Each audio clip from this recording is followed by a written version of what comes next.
You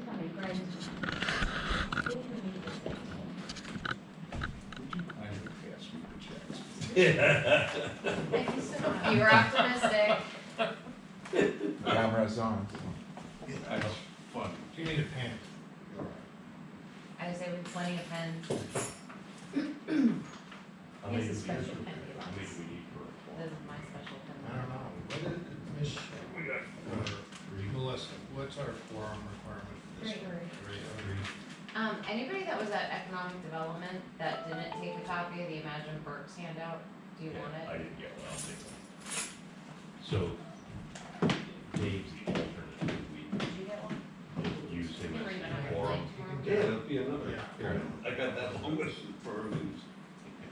Dave, do you want one? I have one, thank you. If you have another one, I'd like to. I wasn't at that meeting. Thank you. Yes, you do. John. This morning. Get down here. Hey, John, you might want to. Oh, yeah. Are you lurking? I hope not. Yeah. John? John, how are you? It's, Good to see you. It's 8 Haven't o'clock. seen you for a We'll while. call the Finance and Administration Committee meeting to order. So, Melissa, roll Keith, call. Keith Dirk, Here. Steve Brenner will be absent, Tom Wolf, Here. John Gallen, Here. and Greg Porter will be absent. Okay, Phyllis, you're up.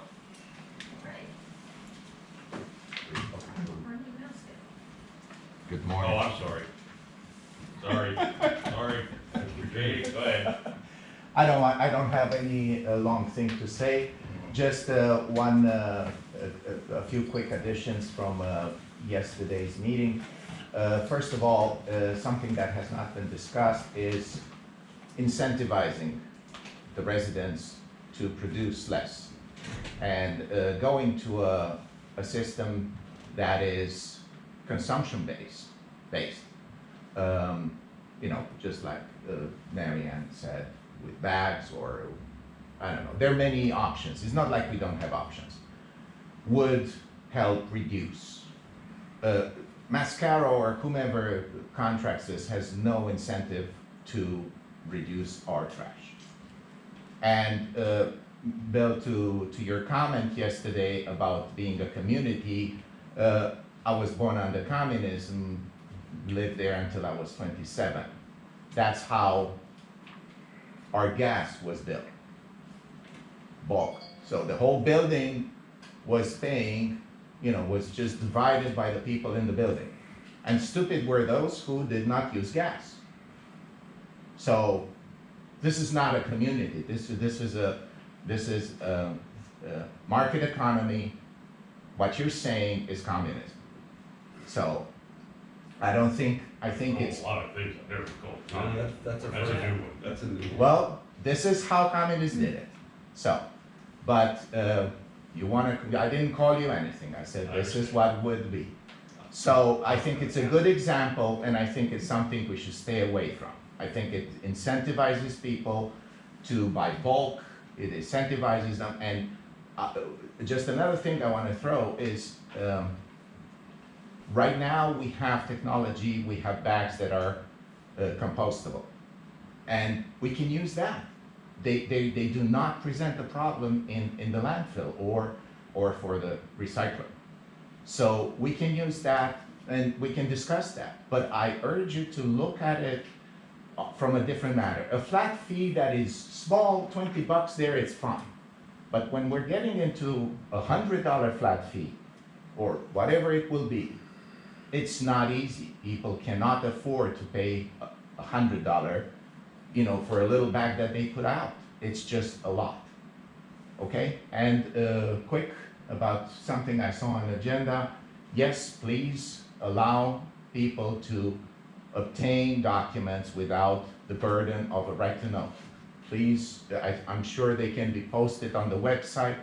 There can be things done. I'm hoping we can move from this permanent right to know game, I could call it. Okay, thank you so much.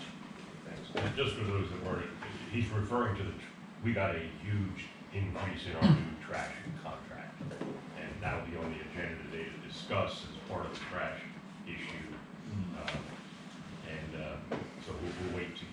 that when we get to that on the agenda, but that's what he's referring Could I make a comment? to. Sure. John Callen, resident of Wyomissing. I did not live in a communist community, but I lived in Wyomissing Hills when it was its own borough. Ariana, We had yes. collection that was done based on Bags. bags that you purchased ahead of time, and you paid by the, so you paid for the bag when you bought it, and you put as many out as you wanted. One of the issues with setting up a system like that is that you'll also have a lot of people that want to pay for the police service prorated for what they use. And I never called the fire department, so why should I be taxed for the fire department? And there is, Well, And the other side of it is that a large portion of what we're paying for refuse and recycling, without even seeing this bill, is for the recycling. We pay for recycling collection. The amount of waste we put out has been dramatically reduced over the years because of how much we recycle. So, talking about Oh, reducing, we're reducing the amount that we throw away already. I would be glad to have a debate on the matter. It's not the time, I would Sometimes you understand. can gladly sit down with John and have a debate. I'm I sure would John's love to willing do sit that. down with you. I would love to do that. Okay, Phyllis, All right. sorry, John, was that it? That's I didn't it. wanna cut you short. Yeah. Go ahead, Phyllis. At the end of August, cash and investments totaled $13,553,000. It is a reduction since the end of July of $603,000. Reductions like that are typical this time of year when there is little in the way of tax receipts and capital expenditures are beginning. There are no pending grant reimbursements at this time, and the rates are unchanged since the end of July. Any questions on our cash investment position? Okay. Transactions of note during the month of August, you see that real estate taxes net totaled just $29,000. Local taxes from all sources were just $294,000. The quarterly cable franchise tax fee was received during August. I mention that because franchise tax will be an item on the agenda later in the meeting. Also, current invoices went out totaling $133,000. On the expense side, expenditures were made for the First Street application in the amount of $209,000. The first portion of the line painting was completed, that invoice was $59,000. And the first of 2 police vehicles were received, the Ford Interceptor, and invoice was paid for $34,000. For the month of August, revenues totaled $959,000. It's a positive variance versus prior year August, and that's due primarily just to the timing differences. The curbing invoices alone was 133 of that. Curbing invoices of a similar amount were sent in September of 2021. On the year-to-date revenue, the total for August is $14,351,000. And that is a negative variance when compared to 2021 of $1,636,000. 2 big pieces there. One would be last year included the DCED reimbursement for the 4th Street extension, as well as the fiscal recovery funds. We haven't seen. We have not seen them yet, but we did receive notice on Tuesday. Those funds are actually expected tomorrow. Okay. Slightly more than what we had anticipated. We had anticipated $556,000, and there is an additional distribution, a redistribution of funds not claimed by other municipalities. So we'll have an extra $1,700. Oh, 1,700. 1,700. So 558 is actually expected by direct deposit tomorrow. Good. So that will be seen in a September receipt. Yep.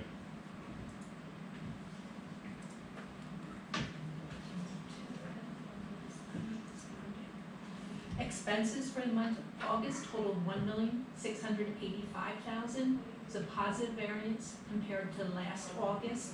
And again, it's just timing differences on the capital expenditures. On the year-to-date expenditures, the total is $12,227,000.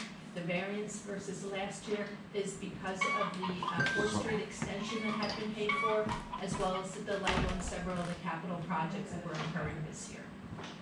On a net basis for the month of August, Expenses exceeded revenues by $725,000. That brings the year-to-date excess of revenue over expenses down to $3,084,000. When that amount is added to the beginning of the year fund balance, that brings our overall fund balance at the end of August to $14,104,000. Of that amount, $1,783,000 is reserved for future commitments, leaving an unreserved fund balance of $12,321,000. Again, there's no pending grant activity at this time. Open permits at the end of August totaled 6,000. So our total unreserved fund balance with the pending items totaled $12,327,000. And you will see that erode over the next several months as we incur our capital expenditures. And I think the number that we all have to keep in mind is that our target is $8,168,000. So these huge drops are not unpredicted. That's exactly what we thought was gonna happen. But our budgeted number for a balance of fund balance at the end of the year, our target was $8,168,000. Correct. And I think as we get into the budget season, I think that's gonna be the decision of the council again to manage towards what is that number supposed to be. And unfortunately, we're gonna build the budget probably like we did last year, which is backwards, which is we wanna end up with $8 million at the end, or $7 million, or what's our tolerance level for depleting the reserves, and say, here's what we wanna manage to, now we back into it. That's what we can spend. Very little change in the reserve balances. An additional $10,000 was added to the MS4 reserve, bringing that total to $350,000. Additional proceeds from the bike share station was added to the reserve for future bike maintenance, bringing that total to $51,000. There was no significant budget variances recognized during the month of August, so that net stands at $304,000. So it sounds like you're gonna start depleting that pole barn thing pretty quickly and get rid of that off the Yep. reserve. We have two items related to that. So that 304 is unchanged. So for capital expenditures for the month of August, in addition to the police interceptor and the payment on the street app, just $700 were paid for additional design fees for the Berkshire Boulevard pump station. And that brings our capital expenditure total for August to $245,000 and a year-to-date of $712. So we're still less than 25% of our original capital budget. So you'll see a lot of expenses. September is queued up to be a very expensive month in terms of capital expenditures. So, going back to the pole barn a minute, that latest projection then for that is 275? So we have 150 in reserves, we already allocated 115 and another 25. Yeah, the reserve is not adequate to cover the full Right. expense because we had budgeted expense for the current year. Right, but we used some of those unbudgeted dollars, so in total, do we have enough set aside for the pole barn? Roughly, yes. Okay. Update on the capital projects that are coming before committees. During the month of August, council approved and payment was made on application number 1 in the amount of $209,000. Application number 2 on the street work was received, bringing the work to 41% complete, with a 10% retainage and the payment that was made in August. An additional request of $272,000 was approved by the infrastructure committee at its August meeting and is pending council approval for payment next week. On the sewer project, in the month of August, the infrastructure committee approved application number 1 in the amount of $74,000. That is pending council approval next week. Application number 2, which brings the project to 50% complete with a 10% retainage and the pending payment in September for application number 1. An additional request has been made for $62,201. That is pending the infrastructure approval later this month and then payment in October. Any And you're- question on capital You're gonna do a expenditure? sheet like this for pole barn when we start? I can do that, Yeah, yes. please. But I think we've already spent some, We've spent, yeah, so do one of those sheets if you want, please. I will do that. They're not actually coming in terms of payment apps. Right. They're more coming in as straight invoices, and I think Or we're like talking about that. 24-hour notice if you need a check kind of thing? When do we, are we, is that on the agenda? Yes, and we're gonna have to amend it to add Right, this. okay. The tax collector reports collections during the month of August of $76,000, bringing the total year-to-date gross real estate tax collections to $4,349,000.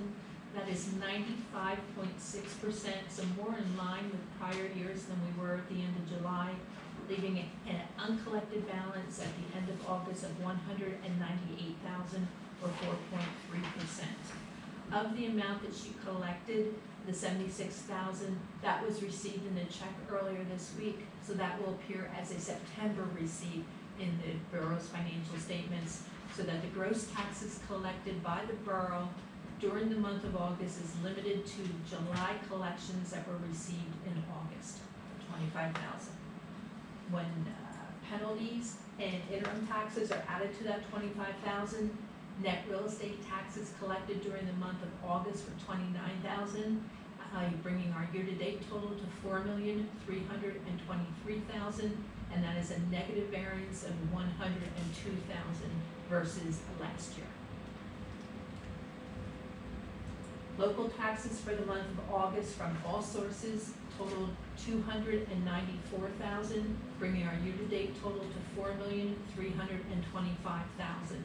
That's a positive variance when compared to last year, both when considering and not considering the Equus transfer that was received in 2021. We look at the detail of those taxes. Real estate transfer tax in the month of August, $71,000 was collected, bringing the year-to-date total to $481,000. That brings us to about 80% of our budget. Reaching budget by the end of the year will depend on whether there's additional commercial properties. Michelle, are you aware of anything that's recently been sold that we haven't seen the tax for yet? Not anything major. So if it's just residential activity between now and year end, we will fall short of the 600,000. We need 2 or 3 commercial properties in there for us to meet the 600,000. Earned income tax received during the month of August was $151,000, brings the year-to-date total to $2,037,000, and that puts us at 63% of our anticipated budget. There are 2 large cyclical disbursements anticipated. The next will be in September, and lastly in December. My best guess at this point is that we will exceed $3 million, but I think getting to 3.25 was probably a little bit too optimistic. I think we will fall a little bit short of that. The mercantile tax, an additional $19,000 was received, bringing our year-to-date total to $1,458,000, further exceeding our budget, and we're currently at a positive variance of $283,000.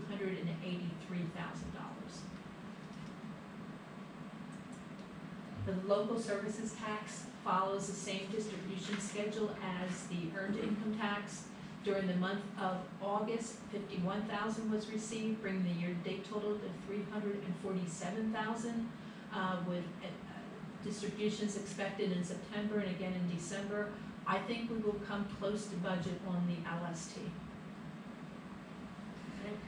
That's all I have for August results. Are there any questions? How is that charged? That is the $2 per pay, for a total of 52, and it is where you work, not where you live. And what does it apply to? The local services tax is supposed to supplement emergency services, and it's split between the school district and the borough.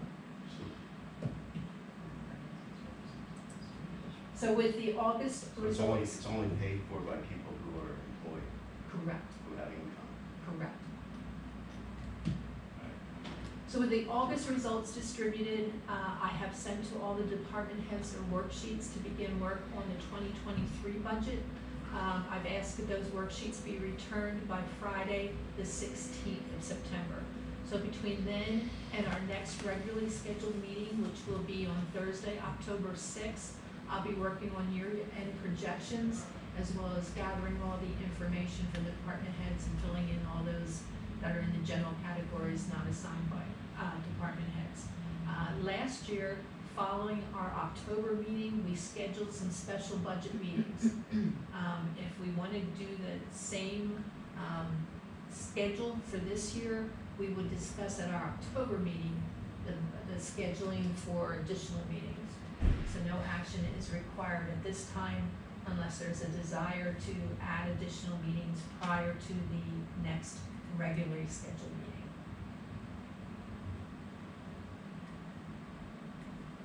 That should work. Work for you, John? Schedule, yeah, Okay, we're getting good at it. we're more efficient. Go back to the old days, Tom, huh? Oh, Several trees worth of paper on the Hours table. and hours and hours. at least 2 trees. Everyone good with that Draft schedule? one, draft two, draft three, yeah. Okay. Oh my God.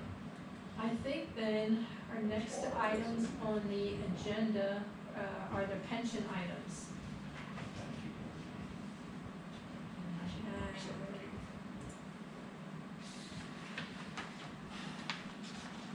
All right, we've made the second quarter quarterly contribution that was made mid-June. So if we keep to our normal schedule, we would make another contribution before the end of September. We have no new information that would change the current year contributions. The state aid is anticipated by the end of September. With that receipt, we would then adjust the fourth quarter contribution if there's interest in doing so. So at this time, if we want to keep on our contribution schedule, we would need a motion to recommend to council the payment of the third quarter contribution. Do we have a motion to pay the third quarter? So moved. We have a motion, second? Do we have a second? All in favor? Aye. Opposed? Okay. At this time, we also look forward to next year's MMO. For those not familiar with the process, actuarial factors that are derived from the most recent valuation are applied to current year payroll estimates. So I've estimated payroll for the eligible participants of the pension plans, applied the factors from the 2021 valuation, and have computed the 2023 MMO to total $802,000. To compare that to prior years, you can see the 2022 MMO was 778. 2023 has been computed. It has been reviewed by Girard Pension Services, and they approve of both the payroll estimates as well as the MMO calculation for a total of $802,000 based on the 2021 factors. And what will occur is that the pension plans will be evaluated based on 1/1/23. Those valuation results will then be presented to the committee with various scenarios as to what will happen if we change some of our rate assumptions. The assumptions that were used for the 2021 valuation, the interest rate had been reduced from 7.5% to 7%. So we actually did a 0.5% decrease based on the market condition. The salary scale target has already been met. The resolution that was passed in 2019 set a goal of reducing the interest rate to 6.5%. So if we're at 7%, we're committed to reduce it at least 0.25%, but the last time we did a full 0.5%. So we could get partway there, or we could get fully there with the next valuation. It will depend on what the market looks like on January 1st of 2023. As I said, we will later in the year evaluate the results of that valuation and decide what we want to do as far as the interest rate. What is the 4% salary scale assumption? What does that mean? That is the percent increase from year to year Assumed of rate. wages of eligible participants. So at this time, what we need to do is the committee should be recommending to council so that it's at council September meeting, they can approve the MMO for 2023. Is that a locked-in number at this point, or is that just for budgetary purposes? It is a requirement of the plan By for the September. council to do it by September 30th and then be included in the annual budget. That is built off of 12/31/21 numbers. the That value is of the- built off of 2022 estimated payroll, Right, and we use the factors derived from the 1/1/21 valuation. 1/1/21. Yes. And so, but to Keith's point, so we have to recommend this, but that number could change No, before. there's Because nothing that you've will already change put in it. the 2022 assumed payroll. 2023. No, it is based on the 2022. current year payroll This year's estimate. payroll So what I've using the done value is, of the pension 3 years ago. Okay. yeah, I've Yeah, taken. it's not a, I don't think very it's not a scientific. good system, Not but. very scientific. I've taken payroll, the actual payroll through the first pay of August and projected out through the end of the year for all eligible participants. And then we take those totals and use the factors from the 1/1/21 valuation. So moved. This is the state process. Do we have a second? Second. All in favor? Aye. That's a sure lot better than 2020, when we paid 1.2 million in.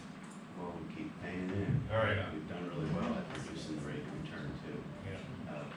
We're close to that resolution, I guess. Yeah. Yeah, and the percentage funded, We've been maintaining. Yeah, Well- we are currently at a distress level of 0.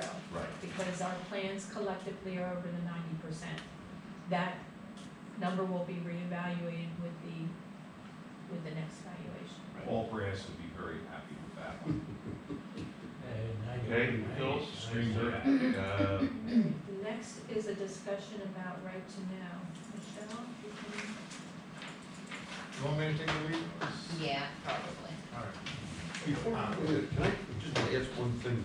Back on scheduling, you want, department heads to have their budgets in on the proposed budget by the 16th?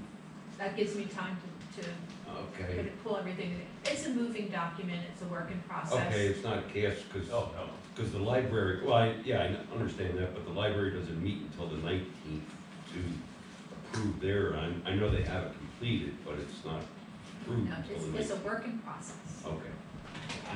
I was asked to bring that up today, so. God forbid. This topic is not about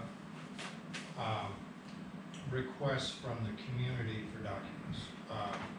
So I just want to make that clear. This topic for discussion today is about essentially internal requests for documents. But let me talk a little bit about community requests for documents to put this into context. My recommendation to the borough has consistently been that right-to-know requests should be required for all requests for documents that come from the community. And essentially, the reason for that is to ensure that we can defend the borough if there's ever a claim that we're discriminating in our handling of document requests. And what I mean by that is, if we only ask for a right-to-know request for something that we intend to deny because it is not within one of the exceptions for disclosure, then it would appear that we are denying all right-to-know requests, when in fact, we are granting almost all right-to-know requests. And the way we can demonstrate that is through the documentation of our processing of requests for documents. So again, my recommendation has been, and my recommendation continues to be, that we require right-to-know requests to be handled formally. So again, we can prove that we are not discriminating, we're handling it the same for all requesters, for all categories of documents. So, Can I ask a question? Yes. Public then? So if a document is put up on the screen for public viewing, does it still require a right to know request to see that document? I would say yes, Okay. based on the policy and procedure that we have in place. Okay. Now, the exception would be stuff that we put on the website that people can just access without any request. I mean, that stuff is there, so So we don't. anything that we see at a public meeting, isn't that, I'm not aware that No, that everything. There's a lot you see at a public meeting that never sees the light of day on the website. There's That's also a wrong. lot of things like planning commission is a great example. Those plans are copyright protected, so even under a right to know request, we are not allowed to release Yeah, we can copies show of them, them. but we can't reproduce them. And, yeah, with plans, people can come in and request to view them, but they can't copy them, they can't take pictures of them without approval by the engineer or surveyor who prepared the plans, because they are property of those professions. Anyway, so, and am I correct in what I'm saying? What is shown on the screen at a meeting may not appear on the website, therefore is not directly accessible or available without a formal request. Okay. but it would never be denied if someone would ask for something that was shown at a public meeting? I can't say that with 100% certainty. I mean, it depends on the document, the nature of it. I mean, if it's shown at a public meeting, is it more likely that it is something that would not fall into one of the exceptions that, so that it might not be disclosed? I would say it's more likely that it's publicly accessible, but I won't say that with certainty. I think it has to be evaluated on a case-by-case basis.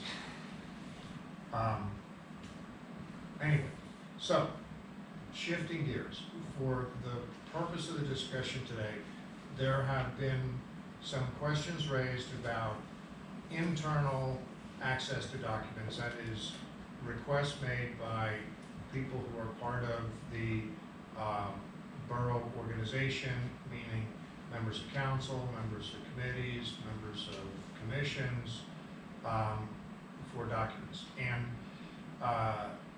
the first way to answer this is, does the right to know law address this? And the answer is no. There's nothing in the right to know law that says how to handle internal requests for documents. So one could interpret that as meaning that the law does apply to internal requests for documents, or one could interpret that common sense would dictate that if you are an insider, you shouldn't have to go through a formal process to get a document. So I would tend to say that the silence of the right to know law probably does mean that there is a greater, or that it's not intended to be regulated, I should say. Because I think common sense would say that if you're an insider, you know, you shouldn't be required to strictly comply with the right to know. However, that doesn't answer the question about how we want to handle those things within the borough of Wyomissing. There are some precedents, as I understand it, where we have had different approaches to that, where in some cases, insiders have submitted right to know requests in order to show this is what I want specifically, and asked for documents to be received that way. And in other cases, insiders have not submitted right to know requests and have asked for documents to be released without that formality. So again, just like my concern with community requests for documents, I'm very sensitive to being consistent and showing that we're not discriminating against any person, and having an idea or an understanding in place for how those requests will be handled. So,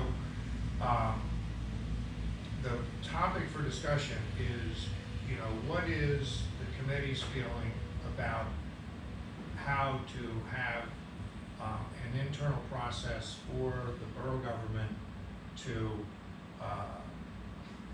make sure that we are consistent and non-discriminatory in our handling of internal document requests. One approach would be to say, just leave it up to the borough manager and the borough secretary to handle it as it occurs. Another approach would be to say that let's have everybody submit a formal right to know request when they want a document, and something in between is also possible. I just want to make sure that we are all on the same page and that we don't have anyone not getting what they are asking for that they should have a reasonable access to. Now, I guess some further comment about that. There are documents that I don't think insiders should have easy access to. For example, we have a police department that handles a lot of criminal documents or criminal investigation related documents. Those should not be available to anybody outside the police department. And so that would be an example where there are records that are in the custody of a part of the borough government that anybody who is an insider should not have any automatic access to. Also, we shouldn't have a system in place where, somebody who is an insider can simply march into an office outside the police department and start going through someone's files and pulling documents. We also, have personnel records, we have financial information, we have accounts and, In some cases, medical information. medical information. I mean, there's financial and personal information that is located in borough records that should not be accessible to insiders unless they have a direct responsibility for administering that information. So, it seems like it's something that ought to be easy to answer, but in fact, it's not completely easy. I mean, I think we could probably have a consensus that there's some information that should be easier to disseminate than others.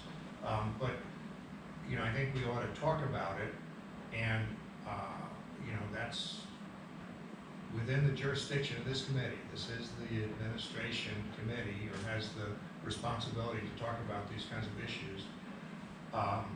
And I'm looking for some feedback from you about what your thoughts are on how to address this question. I think the issue came up in even a more simpler term, and maybe we can put this to bed quickly, is it was a document that was already distributed to the council, but needed another copy. So it was already distributed, just like this was distributed at that meeting. I didn't have to have a right to know request to get this document because they didn't have enough of them to pass out. In the same context, if I wasn't here and there were extra copies, or I would have said, hey, I wasn't at that meeting, but you passed out that Imagine Berks County, I'd like to get a copy of that. I should not have to request a right to know to get a copy of this document. Same way the whole issue came up with the deer study, it was passed out at a meeting, and then someone on council asked for a deer study. And you have to submit a right to know. That, to me, that's the definition. The definition is, if it was already distributed, you shouldn't have to request it. Because I lost mine, or I wasn't here, or I forgot to bring my copy, for whatever reason. That shouldn't be a right to know. That's my feeling. That, I agree with, that was gonna be my suggestion, anything that a committee or council member would get as part of their membership on a board, commission, or committee, they would not need to file a right to know request for. Anything else they would, and, I mean, Chris, I guess the potential caveat there is, like we talked about plans or permits, I mean, some of that stuff, even under right to know, for certain reasons, mainly public safety, is not subject to release. I would want you to weigh in on if that is any different. But you didn't give those, you didn't pass out copies of that at the meeting.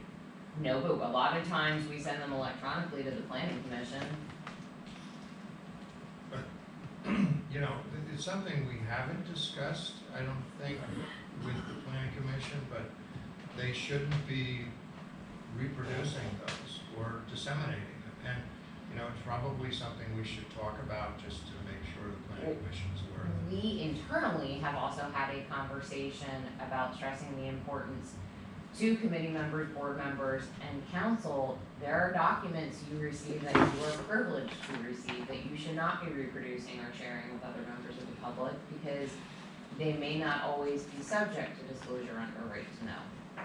So I mean, I think there's a whole education component here too of what is or is not subject to release under right to know. I mean, ask Melissa how much she loves being the right to know officer. It's probably her least favorite part of her job. Somebody's gotta do it, and it's a state process, and it needs to be in place so that information that's protected does not get out to the public. But yes, I agree, there needs to be a common sense approach to it. I think we as staff would like something in writing clearly spelling out to cover us more than anything. That's really part of why I think it was important to bring it to this committee is, you know, I don't want the staff to be, getting into hot water with members of the council, for example, where it's unclear what the responsibility of the staff is. And I think this committee can clarify that so that the staff has clear guidelines. Can it not be as simple as if it was something you would have normally already have received, it can be given to you again, and if you, without a right to know request. It was in my packet, I lost it. It was distributed at the meeting, I wasn't there. I have a privy to have it, but it just wasn't at the right place Well, at that the right would time. address at least part of the issue for certain. That makes sense. But I think that doesn't answer all situations that may come up. But, I guess, is the committee comfortable with the prospect of saying that if it's not something that was already distributed, and again, if something has been automatically distributed to you because it's within the purview of a committee that you serve on or something the council is working on, then it makes sense that you could get another copy of that if you lost your copy. It should be clear, though, that that doesn't mean that you can give copies out to the community. I mean, that, you know, those, I think we ought to have an understanding that, you know, requests from outside of council should be, or outside of the government, should be going through the right to know officer. But in addition to that, if it's something that you did not already receive as part of your, you know, duties as a member of a committee or commission or part of council, is this committee comfortable with the idea of directing those requests to go to the right to know officer for processing? That would be the way I would describe it, yeah. Okay. That makes sense. But that would have the result that I think is important of demonstrating consistency and non-discrimination. I mean, it's an extra step, but I think it's a reasonable step in order to ensure that we don't have documents going out that shouldn't be going out, and that we have a consistent process. So you need a motion to recommend to council that delineation between those two things? Yes, I think it would be a good idea to establish that policy and also to effectively communicate the wishes of this committee with regard to handling that situation for the entire council. So, I'll make that motion. So we're saying that all these requests then go to the right to know officer. If it's Chief, not something that you if you're not, if it's receive, outside the purview of your normal course of business. right, if it wasn't already distributed to you as part of your, As if you part of already your- didn't get one, Yeah. you can get another one if you lost yours or need one or wasn't at the meeting. Okay. But Makes sense. if you want something that was discussed elsewhere, then you need to submit a right to know request. Well, just technically, me being new on the board, I have to do a right to know to get all this information I ask you about, right? And to me, that'd be silly. I mean, damn one like, well, if it's, if it's a document that's been distributed to other members of council, right. should any member of council have the right to get it? I guess that's sort of Yeah, your I guess that's question. what I'm saying, yes. If you would, just I- like this, Right, the deer study as an example. right. I didn't get it, and maybe at some point would like it, but for me to get it and do a right to know is sort of silly. I just- It's information you need to have in order to make Exactly. good decisions going forward. Exactly. Yeah. And it's already distributed to other members of council, Right. you should be able to get it. If it's Right. been part of a council That's all package. financials. Yes, then yeah. That's, So as I read this, we need to make a motion to recommend the council approving drafting a document that they then approve.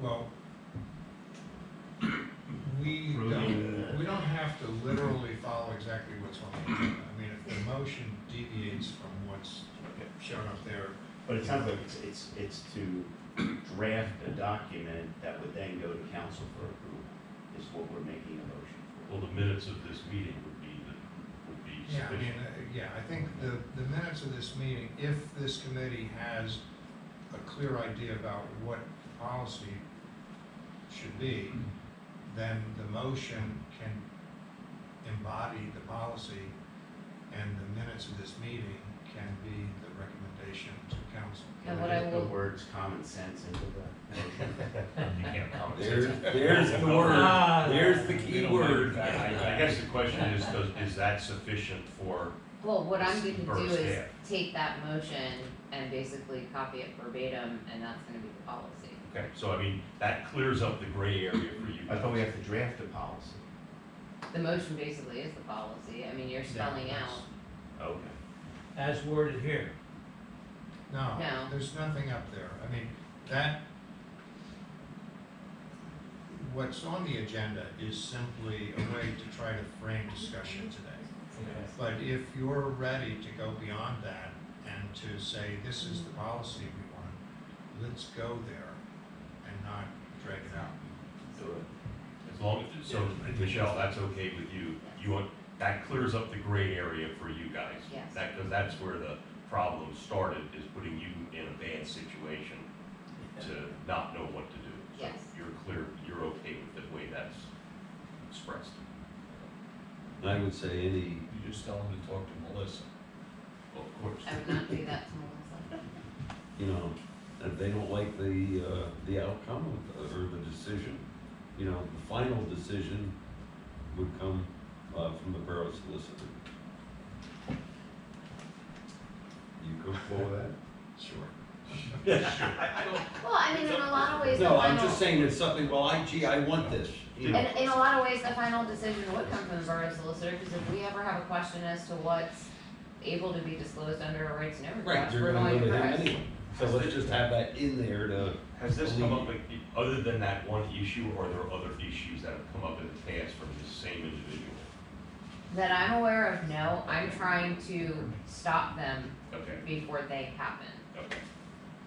Yeah, but other members of council have handled similar situations in a different way. And so that's why, I don't want to have different members of council using a different procedure and having different expectations.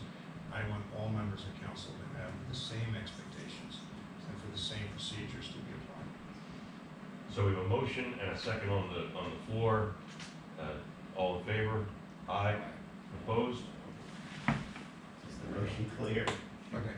As I understand it, the motion is that when a member of a member of council, a committee, or commission of the borough has already received a document, or if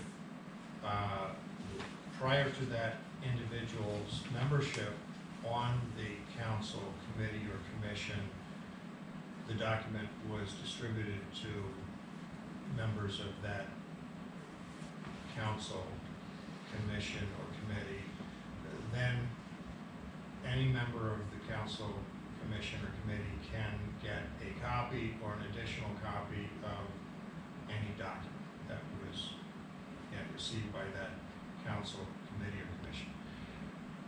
Outside of that group of documents, members of council, committees, or commissions should submit right-to-know requests to the right-to-know officer of the borough.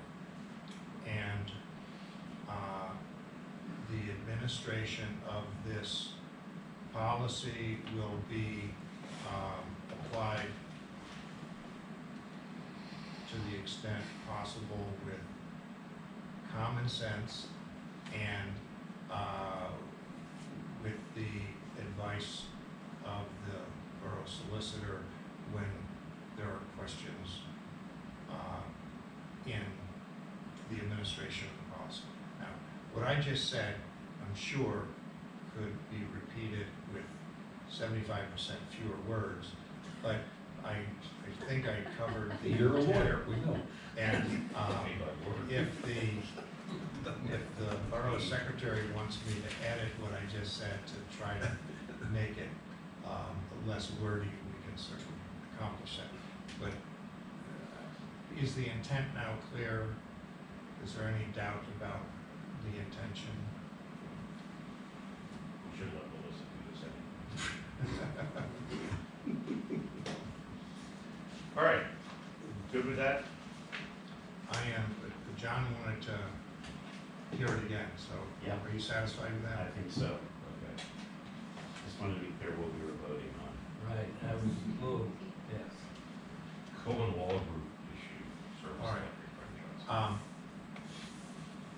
We had discussed some time ago, I don't know, was it with this committee or was it at infrastructure? I know we talked about infrastructure. Okay.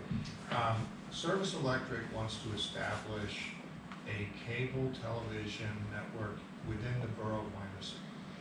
And they are seeking a franchise agreement with the borough. They're doing this in some other communities as well, Spring Township, Sinking Spring, and Shillington. I have spoken to Dan Becker about Spring Township's handling of this. They're using Cohen Law Group, which is the same Pittsburgh law firm that has been handling our Comcast franchise agreement for the last several rounds of that franchise agreement. And it is my recommendation that we do the same thing Spring Township is doing and as the borough has done with regard to Comcast, and that is to use Cohen Law Group to handle the negotiation of the franchise agreement. We now have an engagement letter from the Cohen Law Group. So the action that's on the agenda today would be for your consideration of recommending to council approval of the Cohen Law Group's engagement letter to handle the Service Electric franchise agreement negotiation. They're, I think, asking for a fixed fee, are they not, which is what, 8,600. 8,600. Doing 3 installments. And I think that's almost exactly the same dollar amount that they asked for the Comcast agreement that we did a year or two ago. So I'm recommending that you consider a motion to recommend that to council. Can they represent both Service Electric and Comcast? No, they're representing the That's- borough. They're Oh, just- representing the borough. So this But they is, represent with the borough with Comcast, Yeah. well, yes. yeah, I mean, it's, But is it, can they do both? they're representing the borough in both cases, the borough against Comcast and the borough against Service Electric. Right, So, yeah, I don't see any, no issue I there. don't see any conflict. I mean, frankly, I think it is in the borough's best interest to have the experience of that law firm in both contract negotiations. Is it fair to say we may end up using them if this whole thing with that, what's that other company? Fast Fast, tracker. Fast Bridge Fiber. Fast Bridge. Fast Bridge. If that would move Well, you forward, know, That's moving It's forward. interesting, They're but- starting work at the end of this month. there Oh, yeah, is really? no franchise agreement because that entity is not a television, a cable television business. Now, under the Federal Communications Act, we, as a municipality, have the right to do a franchise agreement with cable television providers, but not with people providing internet access. So, you know, that's, I don't know what Phyllis would say, but I suspect that as people have shifted from cable television to more streaming services, our revenues have probably gone down Minimally, they have. a little bit. And my question to you is, are these two entities gonna be in competition? Yeah, so So I'm not looking for revenue on top of what I'm projecting for no, Comcast. I would say that revenues will be flat or even potentially declining if there's competition between these entities. Okay. So I see this not as a revenue gainer for the borough, but rather as an opportunity for improved services for the community. So, you know, the result of this franchise agreement could very well be either flat or declining revenue for the borough. I think if that fast internet comes into town, you're They gonna see a could- significant Yeah. drop in revenues from Comcast. Comcast and Service Electric, which I'm surprised they're gonna continue to move forward. Because that sounds like the wave of the future. I mean, this Yeah, streaming. I'm puzzled by Service Electric's Yeah. approach, but, you know, it's, I'm not their business advisor, I don't know what they're doing. But in any event, yeah, I think it's all about improved service, potentially better cost structure for residents. It's not really a revenue winner. But back to your question. The fiber optic business is not a cable television activity, and we will get no franchise fees. We have no entitlement under federal law to ask for it. Any other questions on it? So we need a motion to recommend to council to authorize an engagement letter for Cohen Walker. So, We have a motion, second? and a second. All in favor? Aye. Opposed? Motion carries. Purchase of a snow blower attachment for the Parks Department vote. So you may recall as part of last year's budget discussions for this year, Dan had asked about a snow blower and a broom attachment for, the John Deere equipment that was being purchased for the Parks Department. I believe the comment that was made was something along the lines of, that's a lot of snow removal equipment. So that potential funding for that snow removal equipment was taken out of the budget. $8,500 was kept in the budget for the purchase of AEDs for the Parks Department vehicles. To date, I actually just approved the purchase invoice for one of those AEDs through the Burns Heart Safe Discount Program. we do not need another 5 AEDs for the Parks Department. We only needed one for the Parks barn. I don't know why that $8,500 was put in there. Jim came to me and asked if we were gonna buy the AEDs, if we were not, he could take 5,000 of that 8,500 that was purchased, or budgeted towards the purchase of the AEDs to put towards the purchase of a snow blower attachment for the Parks Department mower. I normally would have just approved this without bringing it to the committee because it's well under the threshold, but I remembered that conversation, and to be transparent, I wanted it to go through this committee to make sure you were okay with the purchase of that snow blower attachment. Do we have a motion to allow the $5,000 of budgeted items to be transferred to a snow blower? I'll make that motion. We have a motion, do we have a second? Second. Second, all in favor? Aye. Opposed? There you go. Thank you. Can I step back to the service electric just really quickly? This is a question that I'm gonna wanna talk to infrastructure about. Since we have a couple of council members here today, the attorney for Service Electric asked me whether Service Electric could come into the borough and do preliminary field work before they have a franchise agreement to identify locations for lines to be installed as part of their eventual project. I told him that my feeling was no, not until you have a franchise agreement that spells out what your responsibilities are when you do work within the right of way of borough streets and that kind of thing. I just wanted to make sure that I'm on the right path in what I told him. Do you have any different reaction about that? No, No. no different than, I'm gonna sell my house to Dave, but Dave wants to come in and do some painting before the sale of the house. And he falls off a ladder, who gets sued? Well, that was my feeling. I would prefer that they're not doing any activities in the borough until they have an agreement. Okay, all right, thank you. Good job. The next subject is the pole barn. There's an issue that we weren't aware of, that they're delivering materials today or tomorrow, today. And there's a $124,000, $287 check that was already cut but not approved by council, but it is part of the budget. It's a budgeted number, but they want the check today or they won't bring the materials. If they don't have the check today and they don't bring the materials, it's gonna set the project back several weeks according to them.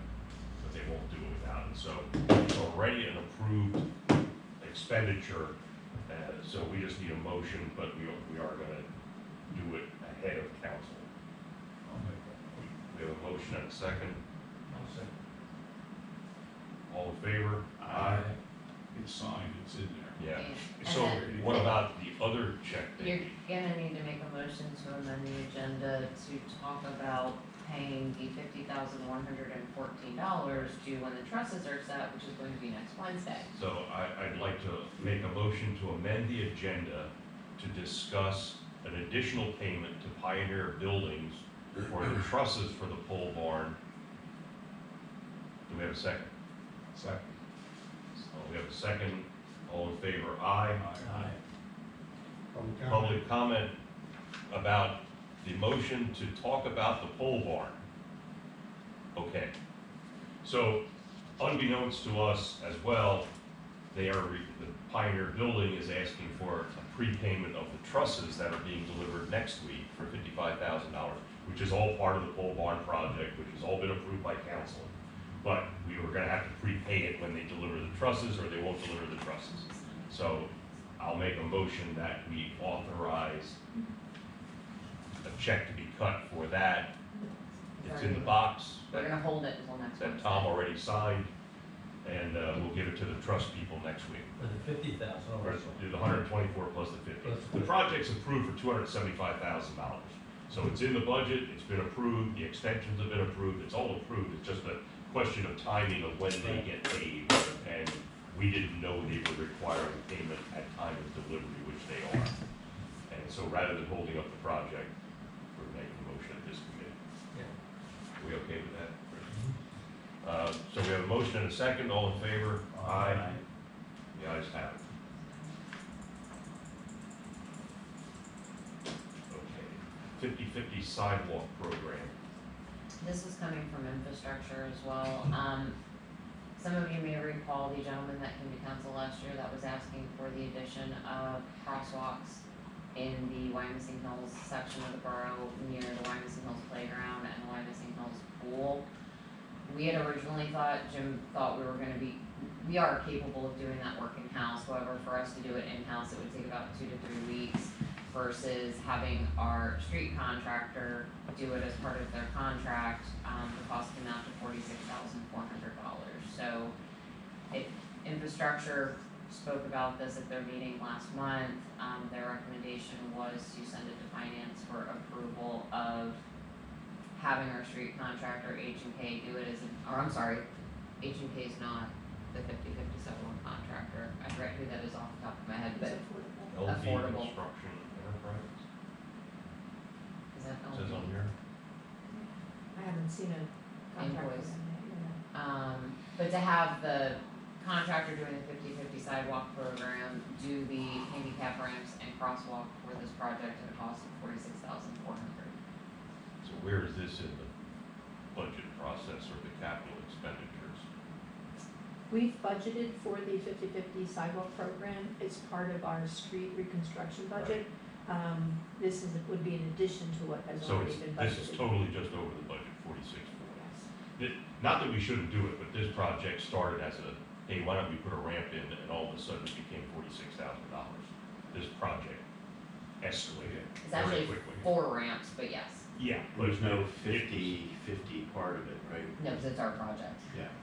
But it's a safety issue for the hills, at Same their contract. swimming pool and playground, and There's a it needs to bus be stop done, right there. but it was presented originally to council as, yeah, we can just do this in-house, it's not a big deal, and now it became $46,000. So, So if approved, I would put this on. on the 50/50? this will put us over budget. Wait, This will. I This will will. put this on our variance schedule if Right. approved. can it be just bid out in 2023? Now, the guys are here doing Oh, it they now. don't know. That's right, that's the Yeah. issue, is they're here now doing it, so they're gonna just use the same contractors while they're here. To probably bring them back in to do just this, it's gonna even do more than 46,000. Yeah. So, do we have a motion to recommend to council to approve this? So moved. Second? Second. So, we have a motion and a second, all in favor? Aye. Aye. Opposed? Guys have it. Yeah. Hey. Yeah, it just didn't smell right the way the whole thing The came about. hills deserve handicap ramps. No, it does. No, I don't disagree with the project. It just doesn't smell right the way it came about. That it started with, it won't cost us really anything to do it. We can do it in-house. We don't, we can do it in-house with our own labor, and it'll just be some material costs, and now it's $46,000, which was not a good planning scenario. But under normal, if we were to repave those roads, would it be required to be installed at that time? They're not PennDOT roads, I know. So no. Okay. Yeah, look, I mean, people we typically do upgrade ramps as part of our street project. Do we have to? No, but we typically do. And we're doing it, I mean, the PennDOT standard is much stricter. I mean, when we did the ramps on 10 Avenue, that was a nightmare, and we had to rip them all out and redo them. I remember they were off by 2 degrees or Yeah. something of slope. They're using now people in wheelchairs or walkers, so they're using people's driveways, which really is not just. No, it's a over- liability over there. issue too. Yes, it's not the proper way to do it. No, it should be done. I mean, one of the residents was here to request. They're not all over the borough, are they? Ramps? ADA ramps or Yeah. just, I mean, as we continue to do projects, On non-PennDOT roads? yes. They're not? Yeah, I mean, They are. eventually, they need to be done everywhere. This is a, you Because know. they're not on Grandview Boulevard properly, because we have no When ramps. was the last time we did a street project on, Not that long ago. Yeah. that's unusual. I'll answer that question. Street lights are out, the rent, there's no That rent. was reported, by the way. I mean, over time, we're required to eventually have. That's what I thought, yeah. All Okay. The HVAC at the fire department, This project was budgeted, it was, done through an equivalent of something like, oh, it is CoStarz. I thought this was the one that was through another one. We received the invoice, $48,425. System's up and running, yay. we should wait till like the contract is clear. Yeah. We just need a motion to approve the invoice. We have a motion to approve the invoice, So moved. we have a motion, we have a second. I'll second. All in favor, aye. Opposed? Ayes have it, It's a different amount on the agenda versus the check, it's like $400. 48,825, I thought it was 48, $425 on the $425. invoice, typo. okay, that, Okay, that's not an issue. right. A lower amount. yeah. Lower amount, okay. There was discussion, we finally got one of the police cars in that was ordered last year, and there's still one outstanding vehicle that's not been, received, that was scheduled to be, wasn't it scheduled, it was budgeted for this year, It was which we're gonna have to budgeted for this year. carry over that budgeted amount for I next asked year. John about delivery and he was hopeful for the end of the year. Yeah, but we don't know, We don't but know. that's in the budget, which if it doesn't get delivered this year, we're gonna put it into next year's budget and carry it over. We'll have, at the time we finalize the budget at the November meeting, we'll have to make a guess as to whether to Reserve it. push it or Right. push it or rebudget. Well, I guess we'll just put it in reserve for next year as a budgeted item that wasn't expended in 2022. I mean, But that that's, could, it could show up in December. yeah, exactly, Yeah. so we'll see. But, I mean, I'm guessing that all those things, like the dump truck and that sort of thing that we have in the budget for this year, we're just gonna have to, Make a unfortunately, guess, yeah. and create a reserve for it for unbudgeted, unspent budgeted items for next year. So we don't have to put it in the budget again this year. But the request is that rather than, because we don't know what the supply chain is gonna be like, the chief would like to go ahead and order 2 new vehicles now, for delivery of 2023, not even knowing if they're gonna come in 2023 or not. His new inflationary cost is $94,000 versus $85,000. We did do a 5-year plan for vehicle replacement, and this is just part of that 5-year plan, but it wasn't budgeted, but it's gonna be in the budget for next year. So, I'll make a motion that we allow him to go ahead and order the vehicles now in anticipation of being approved for the 2023 budget. I'll second. We have a second. All in favor? Aye. Aye. Opposed? Ayes have it. So, well, that'll go to council. That'll go to council to allow it. So, I may need some help on this, Michelle, but the two next agenda items, I think, are the same explanation, but we were requested by the taxpayer, by the tax collector, that the county created a new tax reconciliation system or reporting system, and because of the way the county was doing it, when the tax collector went to look for these 2 properties, the county system showed they were paid. So she told them the tax was paid, and in one case, she received a check, but when she looked on the county system, it showed it was already paid, so she sent the check back to them saying it was paid. And this was all occurred during the discount period. So what she went back to the county and said is that your system said these were paid, I told the resident they were paid. The county has agreed to allow the residents to pay the tax at the discount level now, even though the extended period has been expired. But the county won't allow that to happen unless the borough approves their portion of the penalty. So that the tax is still gonna get paid, they're asking that we waive the penalty and allow the flat, or the discounted rate to be paid because it was a problem in the county's system. So the county's agreed to do that, but the borough has to agree to that also in order for that to be effective. You know, it's one of those, it's a no-win situation. It's not the residents' fault, it's not the tax collector's fault, it was a problem. So the taxes need to be paid, but at what rate is the issue? And, you know, I guess my feeling is, it's not a good situation for anybody, but the taxes are still gonna get paid. We're talking about $83.99, so moved. You're talking about No. 500. Yeah, the difference on 600 North Park Road, the difference between the penalty and the flat is $420. Yeah, but then, there's two separate issues. One of them Yeah. 600 North Park, the other is 1130 Berkshire Yeah, Boulevard. that's over And that's $8,000. over $8,000. That's a lot more. Yeah, But it's still, Well, I think regardless, without getting into too much detail, I think, we have to approve, at the discounted rates, regardless of why it happened. I mean, we could debate why it happened, and at this point, I don't know if that's important. In other words,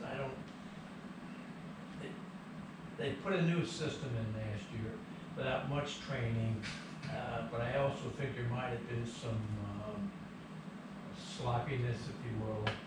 But I don't think that matters for what our decision has to be. well, and unfortunately, as I understand it, if we don't approve this, the tax collector is personally responsible for the difference. And having conversations with her, Yeah. obviously, I don't think we want our tax collector to be burdened with something that really, at the conversation I had with her, after she called me to explain all of this, I think I understand it. She now knows that there needs to be additional checks to make sure that this doesn't ever happen again, even beyond the county system. And she will certainly do that and has learned a lesson from this, but I agree that I think we need to allow this to be waived. So, I think we have to do them each individually. Yeah, let's do them individually. So there's a request from the tax collector to allow the resident at 600 North Park Road to pay the property tax that's due, but at a discounted level outside the discount period. Do we have a motion to that effect? So moved. We have a motion and a second, all in favor? I thought the first one was between the Opposed? penalty and the flat. The ayes have it. Same issue with the property at 1130 Berkshire Boulevard. Do we have a motion to that effect? We have a motion. Excuse me. I'm sorry. For 600 North Park Road, they're asking that the late fee be waived. So they're agreeing to pay the flat tax. Oh, they are, okay, Oh, just a late fee. Yeah, they're asking just for the late fee to be waived. okay, So what that will happened? take us to the okay. flat rate, And the one at Berkshire Boulevard, they're requesting to pay it at the the discount. discounted rate, Okay. correct. Well, that 600 North Park Road, that building was sold, and that probably got. That's where it screwed up happened. in settlement. What happened is it came at settlement, she Yeah. looked at the county records, and the county records said the taxes have been paid. So- That's how that happened. So when they went to settlement, she gave them the taxes are paid, and then they found out later that on the county system, it said they weren't, or our system had said it weren't, so then when they compared them, it wasn't paid and it should have been. So that's good point, that was done at settlement. Okay, you wanna modify your motion or make a new motion for item 14? So we can amend the motion for item number 14, number 15, for the property. Fif- 15. We have to go back to 14. 14, because Yeah. you, That's the police department. no, Oh, you're looking at the old agenda, Chris, it didn't have the pole barn on it. all right, I'm sorry, I'm looking at Yeah, the 14, 600 North Park Road. The motion for 600 North Park Road, we need to amend the motion to allow them to waive the penalty fee and pay the full taxes at the flat rate. Flat rate. yes. We have a motion and a second, all in favor? Aye. The ayes have it. Now on 1130 Berkshire Boulevard, they are asking to pay it at the discounted rate. Yes. So we need a motion to allow 1130 Berkshire Boulevard. Well, we're actually just recommending this to council. So So moved. we have a motion and a second. Second. Do we have, All in favor? Aye. Opposed? The ayes have it. So, do you want, somebody just wanna let Betsy know that it was approved by finance, but it needs to be ratified by council next Tuesday. But then I think the conversation with her was that they would both have 30 days to pay Okay. taxes. And if they Actually, go when I up, spoke to her, I thought we had said 7 business days, oh, okay. not 30. Okay. Well, what am I telling her? I don't know, I didn't, Well, that's what I told her, pretty much, I said, play on both of them, I was just reviewing. okay, I told her to pay the flat Exactly. fee, you know. all right, that's what you told her.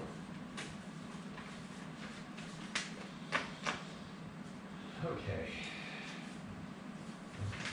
All right, refuse, recycling, and yard waste contract. So, can I have a check back? Sure.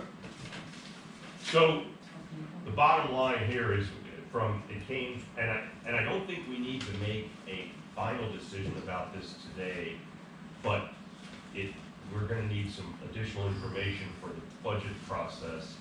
But what happened is, and jump in here, Michelle. It's up on the screen, Pete, Oh, too. okay. So, we put out for bids the next contract for, trash and recycling. And currently, the contract, with all the expenses is $993,000. The new contract came in at $1.6 million. Well, actually, first year, The first year is 1.17. 1.17, but it has all these other, the landfill, the bags, the newsletters, the supplies, the irrigate transfers, and so on. Comes out to $1.65 million. So currently, the residents are paying a flat $250 a year for trash and pickup, which there was a lot of comparisons done. Just to give you an example, some of the things that Michelle looked at is some other neighboring communities. It runs anywhere from $76 a month to $125 a month, which would be $912 a year, or $1,500 a year compared to our $250. The bottom line is ours is really cheap. So even if right now the residents are paying $250 a year, 75, no, 62.50 a quarter, which I mean is 20-some dollars a month compared to 76, $125. For us to break even, that number would have to be increased in the second year to $524. 502 the first year. 502 the first year, but by the second year, it'd be $131 a quarter, which is $43 a month, which is still cheap compared to everybody else. The good news is there hasn't been a price increase for 15 years. The bad news is it's gonna come all at one time. In order for, currently, and correct me if I'm wrong, but currently, the borough through taxes are supplementing to the tune of $133,000 a year. So that through the tax base, we're supplementing what the residents are already paying by $133,000. If the rate would remain the same, it would cost an additional it would be $600 and some thousand dollars. We'd have to take 483,000 out of the refuse fund balance if we did not raise rates to cover all anticipated Right. costs. So the issue's going to be is, what's the tolerance level for the borough to assume some of the cost of trash pickup, and what is going to be a reasonable rate to pass on to the residents? And part of this has to be, I think, part of this has to be an education to the residents, showing comparisons to other communities. I guess there's two ways to look at it. How big a deal do you make out of it? Do you make as big a deal as you can out of it to show them how cheap it really is? Or at the bottom line, don't they really care? It's just gonna piss them off even more. So, the bottom line is, at some point in time, we're gonna have to make a decision in the very near future as to, Do you have any analysis of what the rate needs to be in order to get to break even? In 2023, to break even, it would be 502. Yeah. 502 annual. But there's an escalation for each year, Each year, the 500. second year, third year contract.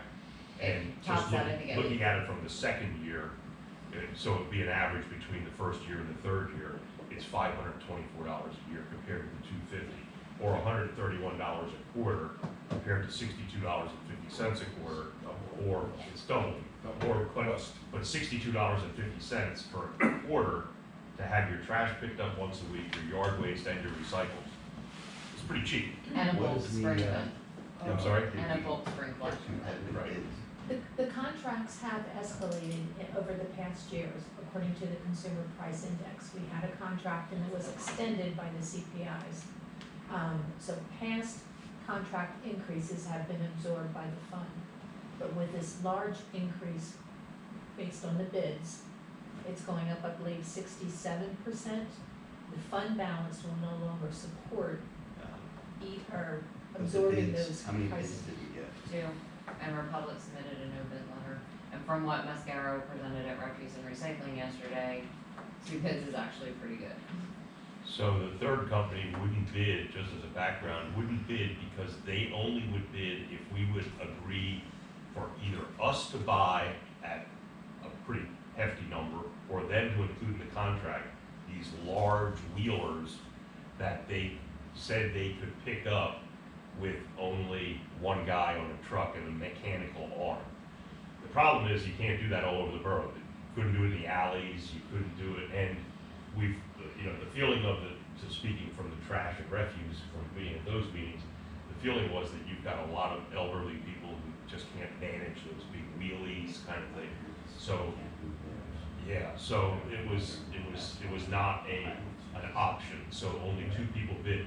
What was the other bid? It was this came out to 1.1. It was 1.7 and 1.9. Yeah, 1.7 and 1.9. The waste management bid was $1,948,000, and the JP Mascaro was $1,733,000. So it was $200,000 difference between. Okay, what's not included? I know that was 1.7 and something. Well, that's for that's for the 3 years, not. That number is for just one service for the 3 years. The Yeah, number that's you the see up solid there is waste. for all services. Right, but I thought that for all services it was 1.7 for 1 year. No, you were looking across the top column comparing the 2, so it was 1.7 to 1.9 for solid waste for all 3 years. They did a worksheet on that, They, okay. look at option number 1. At the top section, you'll see Yeah. it says for the next 3 But that's years. just for option 1, Ah, okay. All right. which is solid waste collection. Okay, So, okay, do we need to take, okay. so I have the that. Trash and Refuse Committee has already made a motion to recommend to council to accept the JP Mascaro bid, which we don't really have a lot of options at this point.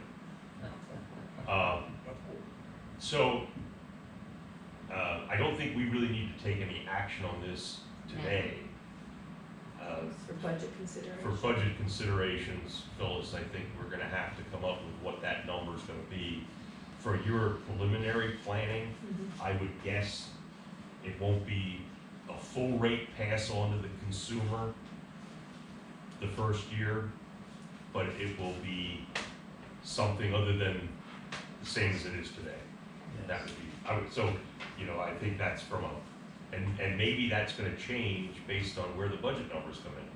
Kenny, yes, you said that the Mascaro bid was accepted. What about the solid Yes. waste? That for everything. Everything. Right. Oh, Everything. Mascaro for everything. Yeah, Everything. they're Okay. the All right. winner on everything. That was yesterday at the trash and refuse. I think you're correct, though. You're gonna have to start now informing the residents that there's gonna be a change. It can't hurt. I mean, the website, you've got the talking trash, you've got the newsletter that comes out. Well, Start even to explain that we can expect an increase in the rates. we can, the problem is, people don't read them. Well, but you know what, at least then we were transparent with it. True. If they don't read it, we can't help that. But Oh, we're gonna yeah. have to do as much formal information as we can. And I think as part of that, to Tom's point, I think we did this with water, or we did with something else, but maybe we need to publish, to find out what's Shillington paying, what's West Reading paying, I was- Comparison. let's I was gonna do comparison. that anyways. Let's do some comparisons to other communities, because I think that's where it hits home, is that, look, we're not alone in this thing, and we didn't have a price increase for 15 years, and Shillington's paying $76 a month, West Reading's paying $55 a month, and, currently you're paying 62, and unfortunately, it's gonna be going Honeymoon's up to. over. Well, I mean, it's also a comparison of services too, because outside of what they're paying, what can they actually put out for pickup? Do they get spring cleanup? Do they have once a Right. week or once Which- every 2 week Yeah, the guy collection? from Mascaro did point out the fact that, we don't wanna diminish the services either, that some communities have gone to recycling every other week, some that don't have yard waste pickup, and I think we need to highlight the services that are being provided for this number. And I was surprised when I looked at the comparisons, it's really cheap, now, somebody that's living on a fixed income may not think going from $62.50 to $100 a quarter is cheap, but in the reality of today's world, it is cheap. And I Can think you go back to the If my you initial gotta break it sheet? down by, take that number and divide it by 52, and how much a week it costs you to get rid of your trash and recycle. It's gonna be It's 10 nothing. bucks. Well, and that's what we started looking at, and I think that's how it has to be presented to Yeah, you the gotta. residents. Yeah. And it's We're also a gonna catch need up. more than a single sheet too. Well, but maybe a whole page needs to be devoted to I the get it. explanation of. I get it. And it's also a catch up for 15 years, we did not increase rates, Yeah, that's, which I think is. Yeah, Yeah. which is, There have you been know, a lot of price increases on the contracts, and the landfill fees as well, which is all covered in what's the those. transfer number? there's so many people in Those so are many the overhead places that just transfers add on every from year, they'll the add utility half a fund percent. into the general fund Keep up for all with the it. We don't do indirect that. costs. Not quite cheap. You'll find no Well, wages that's in the just trying to refuse get a side. button Right, now. yeah. But it's just one of those things. Yeah, The other unknown factor here is that we do get a supplement from the state, and we don't know how long that will continue and to what degree. We also don't know anything about landfill costs. Those have been increased each year by the consumer price index. But I would like to point that out, though, to the initial public comment that we discussed. The landfill disposal fee, which would be impacted by reduction of waste, which we started with Mr. JB. It's only going up $8,000, and it's one, I'm guessing on that. I have no solid information as to what next year's increase would be. I'm just saying, well, just look at this year, the percentage, this year, it's less than half of the cost of the collection. So reducing the waste flow isn't gonna do much to these numbers. We're paying for collection, we're paying for the service of coming to pick up recyclables and disposables. And your. And And that's where incentivize the the expenses recyclables are going too. up because of the cost of doing that. Now, he mentioned yesterday that we're actually paying for them to remove the recyclables, as opposed to them paying us. Well, no, you start with the Absolutely, marketing, There is a revenue that is offsetting that cost. But but not, he's saying yesterday that's not the case he anymore. made it Right, sound he like said it was, that's not the case rather than, anymore. the net of it would be $100,000 cost beyond. If you look at the bid, there is a marketing Recycling component costs on money, there. it's misconceived that it doesn't, you don't get a refund. Oh, You got, if you Yeah, take your but can he's- somewhere else, you still gotta He's drive. saying that that's not, right. Burke's. Burke's is free. that's what we're doing. Phyllis, how long is our, They've been cutting us a check. I know. Pardon? how long does our landfill contract go, do you know? I thought it was like a 100-year contract. We can look into that. I'm just curious, like, I don't want any surprises. I never. Or there's realized a- that. like, is there automatic I know. escalation clauses If that's in not that the as well? case, how many is gonna be fine? Yeah, but I don't So know if there's how a it's marketing component, how can they have that?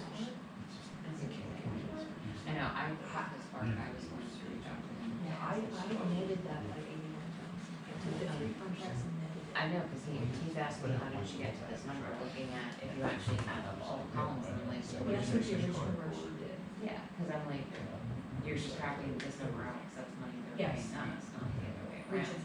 has So what been, he said yesterday is this is what we, I mean, my takeaway was we're not paying for this, so that's what I'm. He made it sound like there was a net effect of $100,000, that Yeah. rather than them paying, that's what he said yesterday, that rather than them paying us, they're charging us. Yes. that is not reflected in the numbers. I was not aware that we And- would not be receiving He that. did say that. And it's also not Look at how what he said. the contract was worded when we put it out to bid. So, I mean, that option 3A and option 3B are the processing and marketing of single stream recyclable materials, and option 3B is single stream flexible plastic, because we asked for separate bid numbers for that. And that is for that hauler to market and sell, like what he was saying about the overseas market with China and how that's diminished, that's when he got into that conversation about the numbers going down. Phyllis and I were both looking at these bid documents as those three numbers on the right, the 81, the 85.7, and the 95. Right now, she gets a check every month from Mascaro for the processing and marketing of our recyclables. So a follow-up question I need to go back to them after Yeah. yesterday's meeting is, what are you talking about? 'Cause Right. that's not how the contract, well, that's not how the bid documents were written. So, but they didn't put into their bid what they're gonna pay us. Correct. We were assuming those numbers on the right is what they were paying us until he made that comment yesterday. Remember, you originally asked me, how did you come up with that number? Right. And I said, we subtracted out free because that's Right. money we get back. Right. What he was saying in my eyes or my ears yesterday is, we're not paying you that, you're paying us that. That's what he said. That's what it said. That's what, That is not the calculation. $20 a ton or something, we're gonna be billed at? He was throwing a lot of those numbers out, yeah.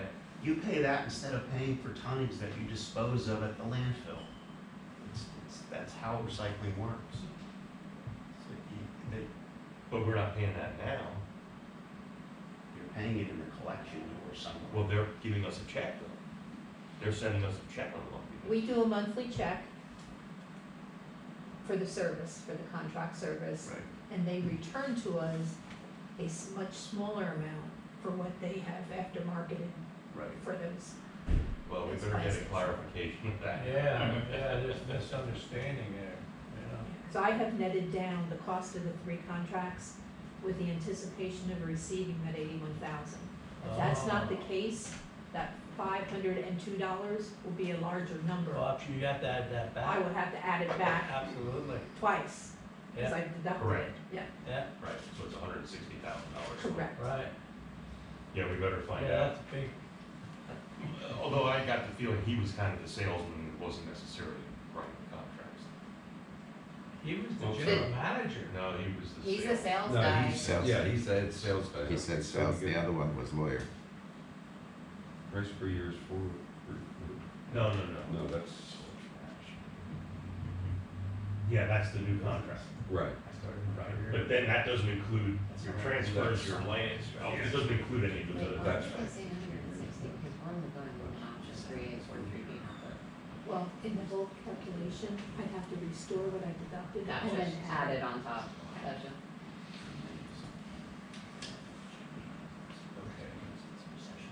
So at this point, we just need to, we have some more information that needs to be gotten, but we also need to start thinking about how we're gonna present it to the community. And then at some point prior to the budget process, we're gonna have to make some decisions as to what we're what gonna the pass fee's on gonna to be. the We know residents. the number of units to be billed. I'll just need to apply the new fee to that Right. to estimate the revenue. How many residents, how many, There's currently 3,168 units, but some locations have more than one unit. and some of those are commercial properties? No, No? we went through a very Sure. painful process a few years ago of identifying all the commercial properties that were being billed and picked up that should not be getting our Okay, so they don't get charged, but whatever portion we take out of the general fund to supplement this, everyone would participate in. In This theory, would be another way yes. to look at it. Yes. Any other discussion on the trash issue? Any old business to be brought before the committee? Have you heard anything from the billboard guy lately? I think he has bigger PennDOT issues than he anticipated, because the response from PennDOT is we're never gonna give you a low volume HOP, put a billboard there. So we shouldn't count that as revenue next year. I went for now. I ran into him a couple months ago and he seemed like they were still working on it. He probably was at that point, cause this was This was maybe- probably 2 or 3 months ago. This was, I'm gonna say end of June, beginning of July. And I was copied on that email when it came back from PennDOT, and I said, let me know if you want me to attempt to start a conversation at PennDOT, and I've not heard from him since. You might need a helicopter or a boat to Yeah. install that sign. Any other old business? Any new business to be brought before the council or the committee? No? Do we require executive session? No. No? All right, hearing none, make a motion to adjourn. Favor, aye? Aye. Adjourn.